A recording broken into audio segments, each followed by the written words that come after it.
Hello dear friends, today we will do 6.2 the good bacteria. ये मैं आपके लिए एक डिटेल समरी लेकर आई हूँ हिंदी में, जैसे कि मैंने आपसे बोला था। ठीक है, तो चलिए समरी करते हैं।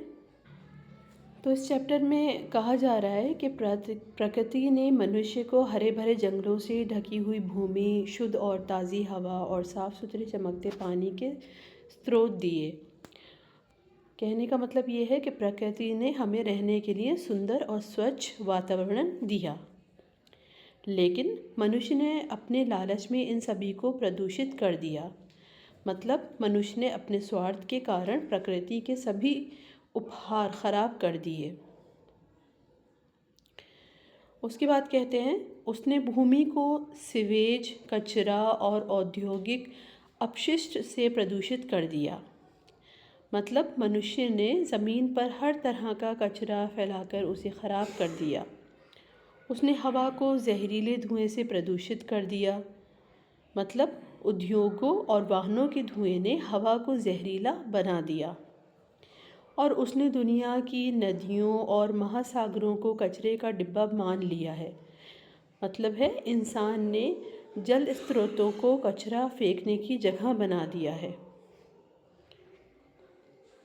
फिर आगे बताता है राइटर, हर साल करोड़ों टन कचरा दुनिया की नदियों और महासागरों में फेंका जाता है, जिससे समुद्री जीवन को नुकसान होता है।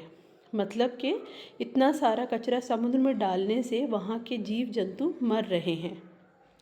अगर नदियों और समुद्रों में बहुत अधिक सीवेज डाला जाता है तो उनका पानी उसे पतला नहीं कर पाता। मतलब यह है कहने का, अधिक कचरा मिलने से पानी की प्राकृतिक शुद्धता ख़त्म हो जाती है। आगे इस चैप्टर में बताया गया है, पानी में सारी ऑक्सीजन ख़त्म हो जाती है और मछलियाँ मरने लगती हैं। मतलब ये है कहने का कि गंदगी के कारण पानी में रहने वाले जीव जंतुओं को सांस लेने के लिए ऑक्सीजन नहीं मिलती। अब हमारी झीलों और नदियों में डाले जा रहे कचरे और विषैले पदार्थों का क्या किया जा सकता है। मतलब हमें सोचना होगा कि इन गंदगी और जहरीले कचरे को कैसे रोका जाए। सौभाग्य से लोग अब पर्यावरण प्रदूषण के खतरों के प्रति अधिक जागरूक हो रहे हैं। मतलब अब लोग समझने लगे हैं कि प्रदूषण से कितना नुकसान हो रहा है।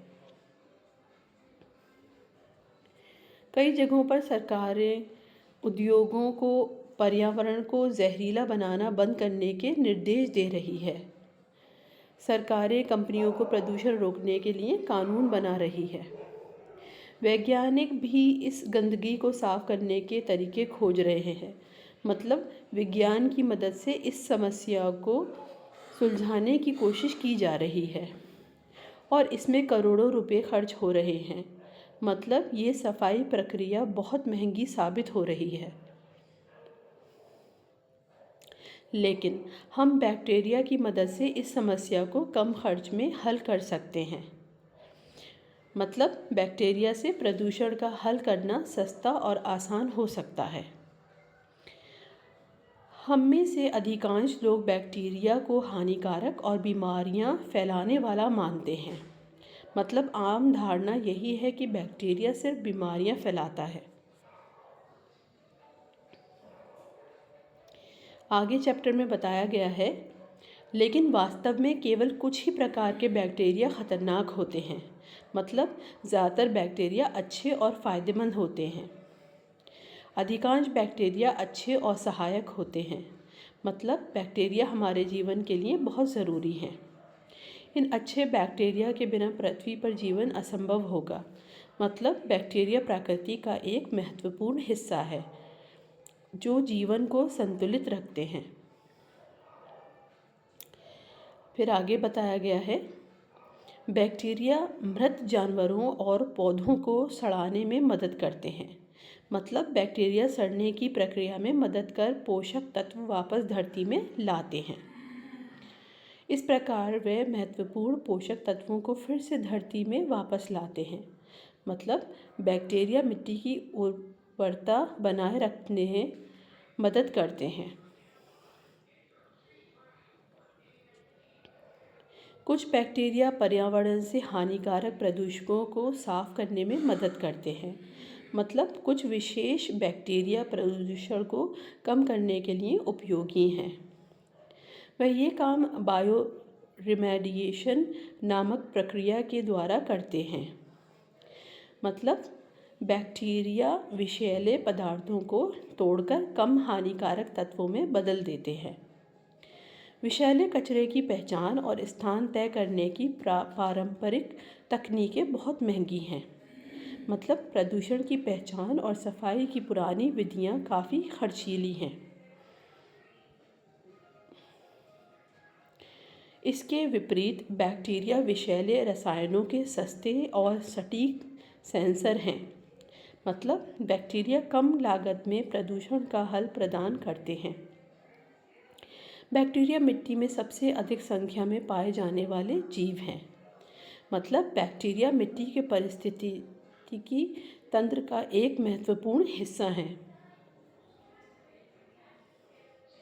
फिर आगे बताया गया है, वे कार्बन, नाइट्रोजन, सल्फर और फास्फोरस को पर्यावरण में पुनर्चक्रित करने की प्रक्रिया का आवश्यक हिस्सा है। मतलब बैक्टीरिया इन तत्वों को वापस पर्यावरण में लाने में मदद करते हैं। इस चक्र के बिना पृथ्वी पर जीवन असंभव होगा। मतलब ये चक्र पृथ्वी पर जीवन को बनाए रखने के लिए अनिवार्य है।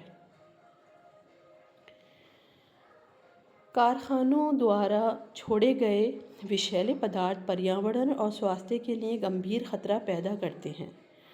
मतलब फैक्ट्रियों से निकलने वाले कचरे से पर्यावरण और मनुष्यों को नुकसान होता है। ये पदार्थ मिट्टी, हवा और पानी में प्रवेश करके उन्हें प्रदूषित कर देते हैं। मतलब विषैले तत्व हर जगह फैलकर प्रदूषण का कारण बनते हैं। ये प्राकृतिक प्रक्रियाओं द्वारा आसानी से नष्ट नहीं होते। मतलब इन पदार्थों को मिटाने में प्रकृति को बहुत समय लगता है। वैज्ञानिकों ने बायो रिमेडिएशन नामक एक प्रक्रिया विकसित की है। मतलब इस प्रक्रिया में बैक्टीरिया का उपयोग करके प्रदूषण को कम किया जाता है। इस प्रक्रिया में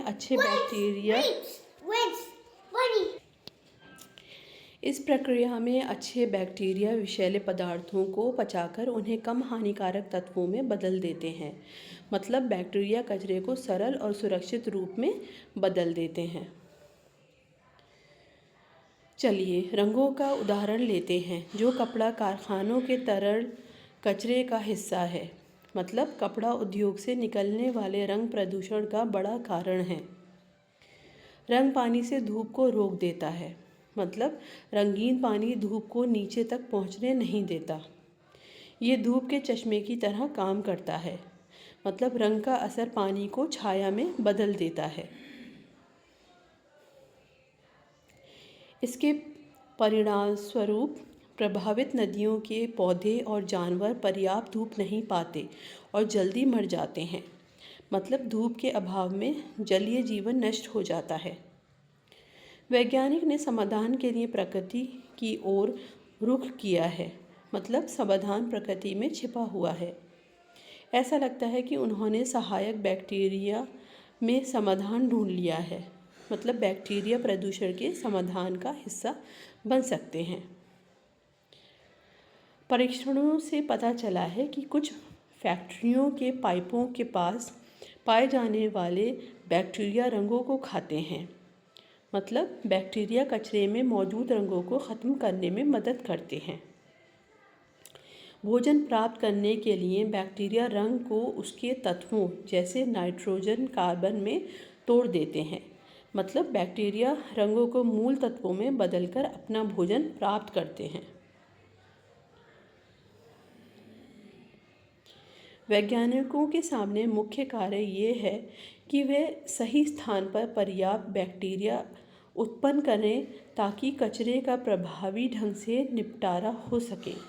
मतलब बैक्टीरिया को सही मात्रा और जगह पर लगाना महत्वपूर्ण है। यदि बैक्टीरिया को नदी में छोड़ दिया जाए तो वे पानी के बहाव में बह जाते हैं और उनका कोई उपचारात्मक मूल्य नहीं रहता। मतलब बैक्टीरिया को स्थिर स्थान पर रखना आवश्यक है ताकि वे प्रदूषण को कम कर सकें। वैज्ञानिकों ने बैक्टीरिया को प्लास्टिक की गेंदों पर लगाने का समाधान निकाला है। मतलब प्लास्टिक की गेंदें बैक्टीरिया को नदी में बहने से बचाने में मदद करती हैं। इन गेंदों को मोतियों की तरह छोड़कर नदी के एक विशेष भाग में रखा जाता है, जो बैक्टीरिया के लिए भोजन का स्थान बन जाता है। मतलब इस तकनीक से बैक्टीरिया लंबे समय तक अपना काम कर सकते हैं।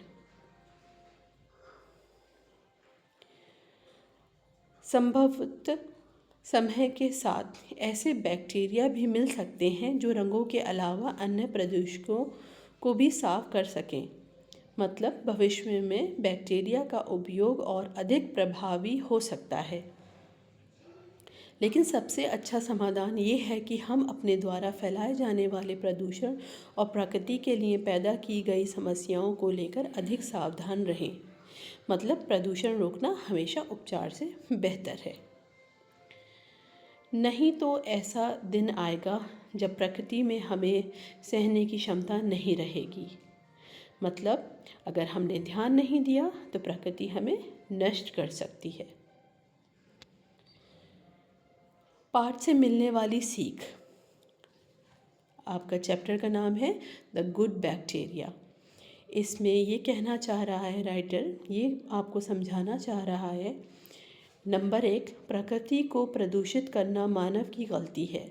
मनुष्य ने अपनी लालच में भूमि, वायु और जल को प्रदूषित कर दिया है, जिससे पर्यावरण और जीव जंतुओं को नुकसान हो रहा है। नंबर 2, अच्छे बैक्टीरिया पर्यावरण को साफ करने में मदद करते हैं। कुछ बैक्टीरिया प्रदूषकों को नष्ट कर देते हैं और पर्यावरण को शुद्ध बनाते हैं, जिसे बायो रिमेडिएशन कहा जाता है। नंबर 3, प्रदूषण को रोकना ज़रूरी है। वैज्ञानिक प्रदूषण कम करने के उपाय खोज रहे हैं, लेकिन सबसे अच्छा तरीका ये है कि हम स्वयं प्रदूषण फैलाना बंद करें। नंबर 4, प्राकृतिक संसाधनों का ध्यान रखें। यदि हमने प्रकृति के साथ खिलवाड़ जारी रखा तो एक दिन ऐसा आएगा जब प्रकृति हमें बचाने में असमर्थ होगी। निष्कर्ष ये है, हमें पर्यावरण को स्वच्छ रखने के लिए अधिक सतर्क रहना चाहिए। बैक्टीरिया प्रदूषण कम करने में मदद कर सकते हैं, लेकिन सबसे बेहतर समाधान ये है कि हम खुद प्रदूषण फैलाना बंद करें। तो ये था आपका chapter the good bacteria. Thanks for watching, keep watching और मेरे चैनल को लाइक एंड सब्सक्राइब करना ना भूलें। Good bye.